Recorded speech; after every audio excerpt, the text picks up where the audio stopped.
Hello everyone, welcome to M railway. आज हमारी SSC JE class 12 है, जो क्लास 10 का पार्ट 2 है। एक्चुअली उसे मैंने क्लास 11 थंबनेल में ही ऐड ऑन कर दिया बिकॉज बच्चों को बहुत ज़्यादा कन्फ्यूजन हो जाता। तो ये क्लास जो है 12 है हमारी। ठीक है, चलिए फिर स्टार्ट करते हैं। अब तक क्या हो गया, हमने क्या क्या देखा। यूनियन लेजिस्लेचर देखा। ठीक है, यूनियन लेजिस्लेचर मतलब जो लॉ बनाते हैं। ठीक है, जिसमें पार्लियामेंट में लोकसभा आती है, राज्यसभा आती है एंड फिर स्टेट में स्टेट लेजिस्लेचर आता है। ठीक है, तो अब हम देखेंगे इंडियन जुडिशरी। ठीक है, इंडियन जुडिशरी आप अगर पहले से वीडियोस अगर अच्छे से देखते आ रहे हो तो आपको पॉलिटी बहुत अच्छे से समझ में आ रहा है। ठीक है, आप जो है क्वेश्चंस अच्छे से बना भी लोगे। अगर नहीं देख रहे हो तो प्लीज़ मेरी रिक्वेस्ट है, आप पहले के वीडियोस पूरे कंप्लीट कीजिए। इतना ज़्यादा टाइम भी नहीं हुआ है, मतलब लाइक 3 घंटे में आप पूरा पॉलिटी कर सकते हो। तो पहले के पूरे वीडियोस कंप्लीट कीजिए एंड देन फिर इस वीडियो में फिर से प्रोसीड कीजिए। ठीक है, तो इंडियन जुडिशरी कोर्ट्स का जो है कंट्रोल, गवर्नमेंट का कोई कंट्रोल नहीं है किसी भी कोर्ट पर। ठीक है, किसी भी कोर्ट पर जो है गवर्नमेंट का कंट्रोल नहीं है। हर कोर्ट अपनी अपनी कोर्ट चलाती है। मतलब क्या कि कोर्ट रन बाय कोर्ट। ठीक है, कि कोर्ट के जो जजेस है वही जो है कोर्ट रन करते हैं। इस तरह से सुप्रीम कोर्ट को कहा जाता है गार्डियन ऑफ द कॉन्स्टिट्यूशन। ठीक है, संविधान का रक्षक कहा जाता है सुप्रीम कोर्ट को। ये याद रखिए, सुप्रीम कोर्ट आती है अंडर आर्टिकल 1 to 4। ठीक है, 1 to का 4 ऐसे याद रखोगे तो याद हो जाएगा। ठीक है, ऐसे ट्रिक के लिए कह रही हूँ मैं। ठीक है, तो 1 to 4 आर्टिकल 1 to 4 के अंडर आती है हमारी सुप्रीम कोर्ट। और सुप्रीम कोर्ट क्या क्या उसमें ऐड होता है, एक्चुअली कंप्राइजेस CGI एंड 33 मोर जजेस। ठीक है, एक CGI होते हैं चीफ जस्टिस ऑफ इंडिया। हाल फिलहाल CGI कौन है? जस्टिस शरद अरविंद बोबड़े। ठीक है, शरद अरविंद बोबड़े जी जो है प्रेजेंटली CGI है। और पहले CGI कौन थे इंडिया के? ये भी क्वेश्चन पूछा जा सकता है, फैक्चुअल बेस्ड क्वेश्चन है तो पूछा जा सकता है। तो हरिलाल जे कानिया। ठीक है, कौन है? हरिलाल जे कानिया जी जो है फर्स्ट CGI थे। ठीक है, और 33 मोर जजेस, तो कितने हो गए फिर? टोटल स्ट्रेंथ कितनी होगी सुप्रीम कोर्ट की? 34। ठीक है, इस तरह से याद रखिए। हर जो जज होता है सुप्रीम कोर्ट का वो प्रेसिडेंट अपॉइंट करते हैं। ठीक है, कौन अपॉइंट करते हैं? प्रेसिडेंट अपॉइंट करते हैं। और एक बात मैंने पहले भी बताया था, प्रेसिडेंट को ओथ दिलाने का काम कौन करता है? शपथ दिलाने का काम CGI करता है। ठीक है, मतलब चीफ जस्टिस ऑफ इंडिया करते हैं। और CGI को ओथ दिलाने का काम कौन करेगा? प्रेसिडेंट करेगा। ठीक है, मतलब म्यूचुअल अंडरस्टैंडिंग बोल सकते हो कि तुम मुझे शपथ दिलाओ, मैं तुम्हें शपथ दिलाऊंगा, इस तरह से। ठीक है, याद रखने के लिए रिटायरमेंट एज होती है सुप्रीम कोर्ट जज की 65 ईयर्स। ठीक है, 65 ईयर्स अगर उनकी एज हो गई तो फिर वो रिटायर्ड हो जाएंगे। और एक बार अगर आप सुप्रीम कोर्ट से जज बनकर रिटायर्ड हो जाओ तो आप बाद में हाई कोर्ट या फिर किसी भी लोअर कोर्ट में, ठीक है, हाई कोर्ट या किसी भी लोअर कोर्ट में प्रैक्टिस नहीं कर सकते हो, किसी का भी केस नहीं लड़ सकते हो।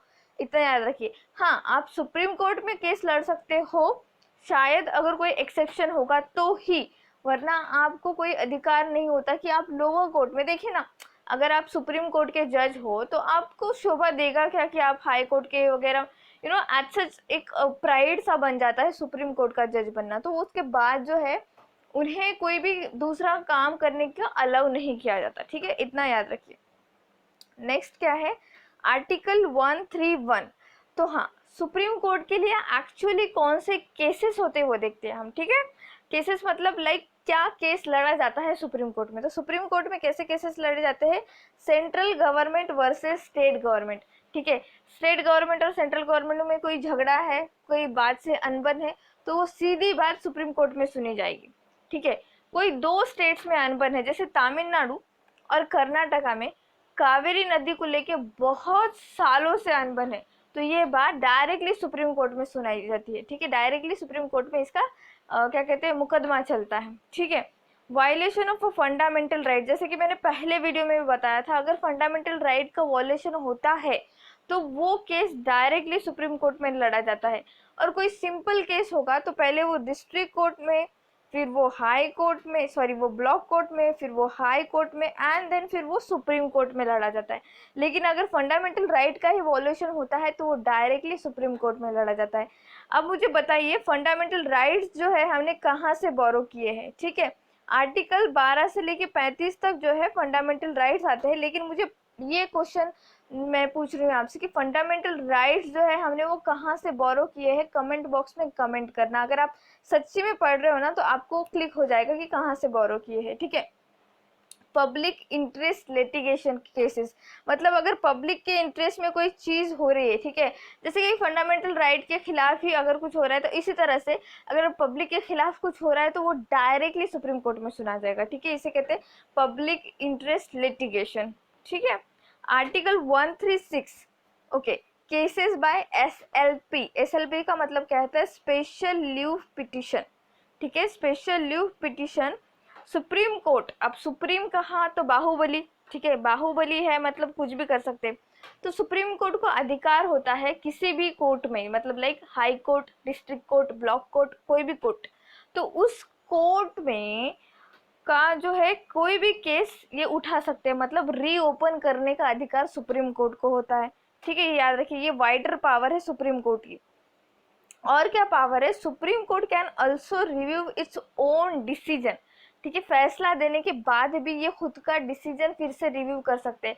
कैसे, देखिए कोई ऑटोमोबाइल लॉन्च हो गई, ऑटोमोबाइल लॉन्च हो गई, लोगों ने खरीद लिया, लोगों खरीदने के बाद कंपनी को पता चलता है कि भाई इसमें कुछ प्रॉब्लम है, कुछ दिक्कत है, और ये ऑटोमोबाइल अगर आप पार्किंग गैराज में पार्क करोगे, मतलब बंद जगह पे पार्क करोगे तो आग लग जाएगी।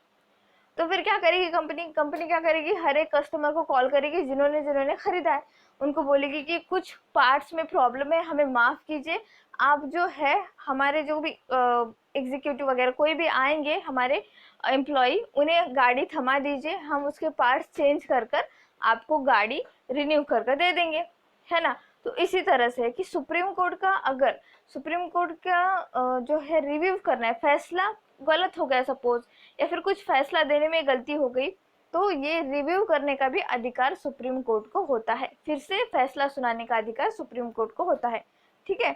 बहुत ही अच्छा एग्जाम्पल दिया है मैंने, नोट, ठीक है, रिटायर्ड सुप्रीम कोर्ट जजेस shall not practice as an advocate in any court. जैसे कि मैंने पहले बताया, देखो किसी भी कोर्ट में इन्हें, मैंने तो बताया था सुप्रीम कोर्ट, लेकिन नहीं, किसी भी कोर्ट में उन्हें प्रैक्टिस करने की इजाज़त नहीं है।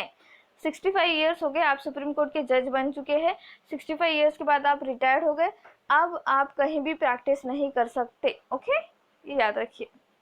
नेक्स्ट क्या है, okay, high court. High court कहाँ चलती है, स्टेट्स में चलती है, कहाँ पे, स्टेट्स में चलती है। तो स्टेट्स अपने यहाँ पे कितने स्टेट्स है हाल फिलहाल, 25 नहीं सॉरी 25 कैसे, पहले 29 थे तो अभी 28 स्टेट्स है, ठीक है, 28 स्टेट्स है, लेकिन हमारे यहाँ पे 25 जो है हाई कोर्ट्स है, ठीक है, 25 हाई कोर्ट्स है। और 25th हाई कोर्ट कौन सी बनी है, आंध्रा की, आंध्र प्रदेश की हाई कोर्ट बनी है अमरावती में, ठीक है। आंध्रा की जो कैपिटल है अमरावती, अमरावती का लिटरल मीनिंग आप अगर जानना चाहो तो ये होता है हेवन, ठीक है, जन्नत, ठीक है, इस तरह से। तो 25th हाई कोर्ट कहाँ बनी है, तो अमरावती में बनी है। ये क्वेश्चन पूछा जा सकता है, तो प्लीज याद रख लीजिए। आर्टिकल 230 के तहत, अच्छा, आर्टिकल 214 के तहत हर स्टेट में एक हाई कोर्ट होना चाहिए, हर स्टेट एंड यूनियन टेरिटरी में, ठीक है, होना चाहिए, लेकिन 100% हर स्टेट में होना चाहिए ऐसा ज़रूरी नहीं है। अगर ऐसा ज़रूरी होता तो हम यहाँ 25th की जगह 28 पढ़ते हैं ना, लेकिन ऐसा नहीं है। कि क्यों क्यों नहीं है ये आगे देखते हैं, ठीक है। आर्टिकल 230 क्या कहता है कि पार्लियामेंट को अधिकार होता है किसी हाई कोर्ट को एक्सपांड करने का। क्या मतलब है, देखिए अब सपोज बॉम्बे की हाई कोर्ट है, तो बॉम्बे की high court Daman and Diu, Dadar and Nagar Haveli के भी फैसले सुना सकती है, ठीक है। मतलब कि इस तरह से किया उन्होंने कि खर्चा क्यों ज़्यादा करे, रिक्रूटमेंट क्यों ज़्यादा करे, तो इसलिए एक दो यूनियन टेरिटरी, केंद्र शासित प्रदेश कहते हैं यूनियन टेरिटरी को, यूटी को, तो यूटी का भी फैसला जो है उसका बेंच बॉम्बे में बिठाया जाता है। तो ये अंडर आर्टिकल 230 आता है, समझ में आया कि इसीलिए मैं बता रही थी कि 28 स्टेट्स ज़रूर है, राज्य ज़रूर है, लेकिन 28 हाई कोर्ट्स नहीं अवेलेबल है, ठीक है। अंडमान निकोबार के भी वैसे ही है।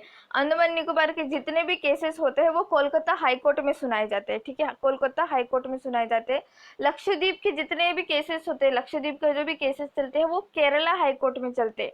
और गुवाहाटी हाई कोर्ट जो असम असम में एक्चुअली उसका बेंच है, तो असम के गुवाहाटी में जो बेंच है वो अरुणाचल प्रदेश के भी जो है स्टेट्स के सुनते हैं, मतलब अरुणाचल प्रदेश, नागालैंड, मणिपुर, यहाँ के 4 स्टेट्स का सुनता है गुवाहाटी हाई कोर्ट बेंच पूरे फैसले या फिर कहे तो केसेस, ठीक है। इस तरह से अंडर आर्टिकल 230 केंद्र शासित प्रदेश और स्टेट्स के कंबाइन एक बेंच बैठ सकता है, ठीक है।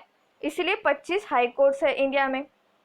दूसरी बात क्या है कि पार्लियामेंट क्रिएट कर सकती है यूनियन टेरिटरी की जो है यूटी केंद्र शासित प्रदेश का अपना अपना कोर्ट, ठीक है। लेकिन ऐसा सिर्फ एक ही जगह है यूनियन टेरिटरी, अपनी कैपिटल न्यू दिल्ली में, ठीक है।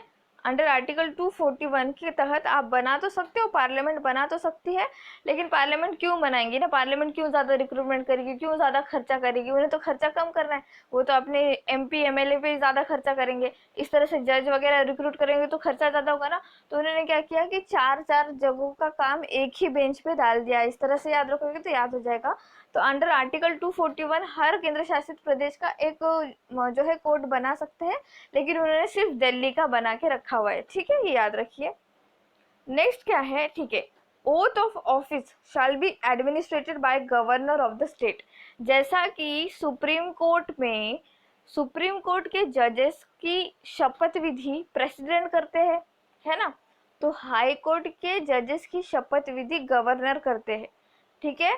क्योंकि गवर्नर जो है वो स्टेट में प्रेसिडेंट की तरह ही काम करता है, प्रेसिडेंट के इक्विवेलेंट ही होते हैं हमारे गवर्नर, ठीक है। इस तरह से समझ में आपके कि प्रेसिडेंट के बराबर ही स्टेट में जो है गवर्नर चलते हैं। एनी रिटायर्ड हाई कोर्ट जज, ठीक है, जिस तरह से सुप्रीम कोर्ट के सुप्रीम कोर्ट के जो जजेस है एक बार रिटायर्ड हो गए तो वो बेचारे कहीं पे भी प्रैक्टिस नहीं कर सकते, और करनी भी नहीं चाहिए ना। 65 एज हो गई है आपकी तो आप कितना आप प्रैक्टिस करोगे, भले आपके पास बहुत ज़्यादा एक्सपीरियंस है लेकिन अब थक गए हो, बैठ जाओ, इस तरह से। तो a retired high court judge shall not act as an advocate in any court except supreme court और high court, ठीक है। मतलब क्या है, डायरेक्टली सुनिए, आप अगर हाई कोर्ट के जज हो तो आप ना ब्लॉक कोर्ट में जाकर आप प्रैक्टिस नहीं कर सकते, क्योंकि वो आपके लेवल के थोड़ा नीचे हो गए, ठीक है। मतलब एक प्राइड की भावना आ जाती है। लेकिन हाँ, आप हाई कोर्ट के जज हो तो आप सुप्रीम कोर्ट में जाकर जो है प्रैक्टिस कर सकते हो, क्योंकि वो एक लेवल अप है आपसे, ठीक है। इतना ही बता रहा है बस, बाकी कुछ नहीं, ठीक है। इस तरह से ये ओके, यहाँ पे हमारा क्लास खत्म होता है। Thank you so much. जो मैंने क्वेश्चन पूछा है उसका आंसर बताइए, ठीक है। चलिए, please keep revising. Thank you.